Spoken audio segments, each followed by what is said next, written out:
আসসালামু আলাইকুম। আমি নাজমুল হাসান রুমি আপনাদের সবাইকে স্বাগত জানাচ্ছি আজকের ভিডিওতে। আজকে আমরা চলমান কোটা সংস্কার আন্দোলন, কারফিউ এবং দেশের অস্থির পরিস্থিতির কারণে দেশের পর্যটন খাতে যে বিপর্যয় নেমে এসছে তা নিয়ে দু একটি কথা বলবো এবং এগুলো নিয়ে প্রথম আলো পত্রিকায় গত 29 এবং 30 জুলাই দুটি প্রতিবেদন প্রকাশিত হয়েছে। 29 জুলাই প্রতিবেদনে বলছে পর্যটন খাতে বড় ধাক্কা, সাম্প্রতিক পরিস্থিতি 60% ছাড় দিয়েও ফাঁকা পড়ে আছে হোটেল, মোটেল, রিসোর্ট। 8 দিনে শুধু কক্সবাজারেই ক্ষতি 300 কোটি টাকার বেশি। আজ 30 জুলাই 2024 মঙ্গলবার প্রথম আলোর প্রতিবেদনে বলছে হোটেল, মোটেল ফাঁকা, ব্যবসা বাণিজ্য স্থবির।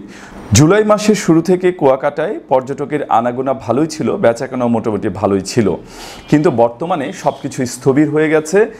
আমাদের এই যে বর্তমান যে কোটা সংস্কার আন্দোলন এবং কারফিউ এবং যে অস্থির অবস্থা, এই সবের কারণেই কিন্তু আমাদের পর্যটন এই খাতটা বিরাট ঝুঁকির মুখে পড়ে গেছে।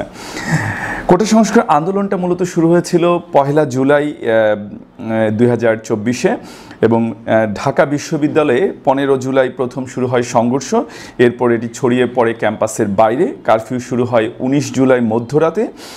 এখনও চলছে কারফিউ, তবে দিনে কয়েক ঘন্টা শিথিল রেখে। এতে মানুষ আপাতত অন্তত বেড়ানোর পরিকল্পনা করছেন না। এই বিষয়টা আমরা বুঝেছি। আপনারা যারা চাকরি করছেন, ব্যবসা করছেন, কিংবা গৃহিণী আছেন, কিংবা স্টুডেন্ট আছেন, কারোই কিন্তু এখন বেড়ানোর মতো সেই সুযোগ বা মন মানসিকতা কোনোটাই নেই। এগুলো আমরা বুঝতে পারি বর্তমান দেশে। কিন্তু এটি সত্যি যে পর্যটন খাতে বাংলাদেশে প্রায় 40 লক্ষ মানুষ ওতপ্রোতভাবে জড়িত, যারা জীবিকার সন্ধানে এখানে নিজেদের যুক্ত রেখেছেন। এই 40 লক্ষ মানুষ কিন্তু আজ একটা শঙ্কার মধ্যে দিয়ে যাচ্ছে, একটা বিপর্যয়ের মধ্যে দিয়ে দিন কাটাচ্ছে।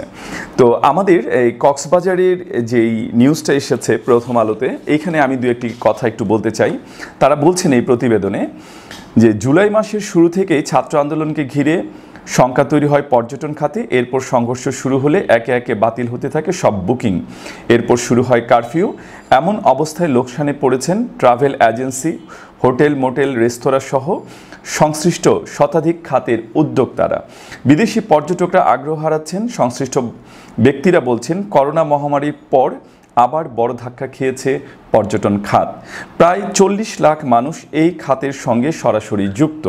Tour operators association of Bangladesh, TOAB, association of travel agencies of Bangladesh, ATAB, Pacific Asia travel association Bangladesh, tourism resort industries association of Bangladesh, Cox's Bazar hotel, motel, guest house মালিক সমিতির সদস্যদের সঙ্গে কথা বলে প্রথম আলো এই ধরনের তথ্য সংগ্রহ করেছে। তো এখানে আরও বলা হচ্ছে দেশে বেড়ানোর জন্য জনপ্রিয় কিছু গন্তব্য হচ্ছে কক্সবাজার, রাঙামাটি, বান্দরবন, খাগড়াছড়ি, কুয়াকাটা, সিলেট, শ্রীমঙ্গল, সুন্দরবন, সেন্ট মার্টিন।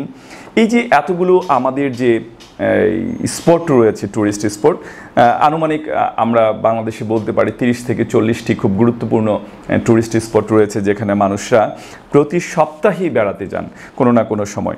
তো যাদের এই রুটি রুজি এইগুলো থেকে আসে, এই পর্যটন খাত থেকে, তারা কিন্তু আজকে বেশ আর্থিক সংকটে পড়ে গেছেন। তাদের আয় রোজগার হচ্ছে না। Cox's Bazar chamber of commerce and ইন্ডাস্ট্রিজের সভাপতি আবু মোর্শেদ চৌধুরী প্রথম আলোকে বলেছেন 20 জুলাই থেকে গত শনিবার পর্যন্ত 8 দিনে কক্সবাজারের পর্যটন খাত সংশ্লিষ্ট ব্যবসায় 300 কোটি টাকার ক্ষতি হয়েছে। কুয়াকাটা হোটেল, মোটেল ওনার্স অ্যাসোসিয়েশনের সাধারণ সম্পাদক মোতালেব শরীফ বলেন, চলমান পরিস্থিতির কারণে পর্যটন নির্ভর 20টি খাতে আমাদের অন্তত 100 কোটি টাকার ক্ষতি হয়েছে। আচ্ছা, আমাদের বাংলাদেশে যদি আমরা ধরে নিই যে 40টি এমন টুরিস্ট স্পট আছে বা পর্যটন কেন্দ্র আছে, যদি 100 কোটি টাকা করেও ধরি, তাহলে 40 ইন্টু 100 প্রায় 4000 কোটি টাকার ক্ষতি হয়েছে। প্রথম আলোর পর্যটন খাতে বড় ধাক্কা যে প্রতিবেদন, এখানে ফেডারেশন অফ ট্যুরিজম ওনার্স অ্যাসোসিয়েশনের কক্সবাজারের সাধারণ সম্পাদক আবুল কাশিম সিকদার বলেছেন, এখন শহরে কোনো পর্যটক নেই। কেবল হোটেল, রেস্তোরাঁগুলোর হিসাব করলে দিনে গড়ে 5 কোটি টাকার ক্ষতি হচ্ছে।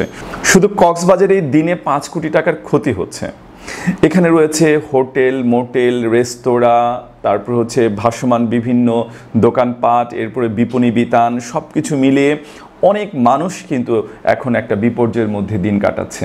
তাদের দৈনিক যে আয়, সেই আয়গুলো তারা কিন্তু করতে পারছেন না। শুধু কক্সবাজারে যদি প্রতিদিন 5 কোটি টাকা ক্ষতি হয়ে থাকে, তাহলে আমাদের যদি ধরে নিলাম দেশে 40টি ট্যুরিস্ট স্পট রয়েছে, কমও হতে পারে, বেশিও হতে পারে, এটা নিয়ে আমি কোনো তর্কে বিতর্কে যাচ্ছি না। যদি 40টি ট্যুরিস্ট স্পট ধরি, তাহলে প্রতি ট্যুরিস্ট স্পটে যদি 2 কোটি টাকা করেও প্রতিদিন লোকসান হয়, তাহলে 80 কোটি টাকা প্রতিদিন আমাদের পর্যটন খাতে ক্ষতি হচ্ছে।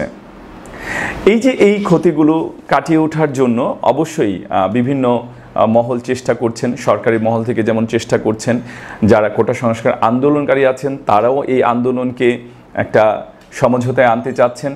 দেশের পর্যটন খাতে এই যে একটি বিপর্যয় নেমে এসেছে, এই বিপর্যয় থেকে সবাই উত্তরণ চান। বাংলাদেশের সরকার, কোটা সংস্কারকারী আন্দোলন, যারা বুদ্ধিজীবী আছেন, সমাজকর্মী আছেন, রাজনৈতিক কর্মী আছেন, সবার কাছে উদাত্ত আহ্বান জানাচ্ছি, দেশকে একটি স্থিতিশীল জায়গায় আপনারা নিয়ে আসুন। দেশের মানুষ অত্যন্ত শান্তিপ্রিয় হয়ে উঠুক, দেশের মানুষ বেড়াতে শিখুক, পর্যটন খাতকে আরও এগিয়ে নিয়ে যাক। দেশের পর্যটন খাতে এই যে বিপর্যয় নেমে এসেছে, এটি অবশ্যই এই 40 লক্ষ মানুষ যারা এই পেশার সঙ্গে যুক্ত, তারা কিন্তু অ্যাকচুয়ালি অনেক বেদনায় দিন কাটাচ্ছেন, অনেক কষ্টে দিন কাটাচ্ছেন, দিনাতিপাত করছেন।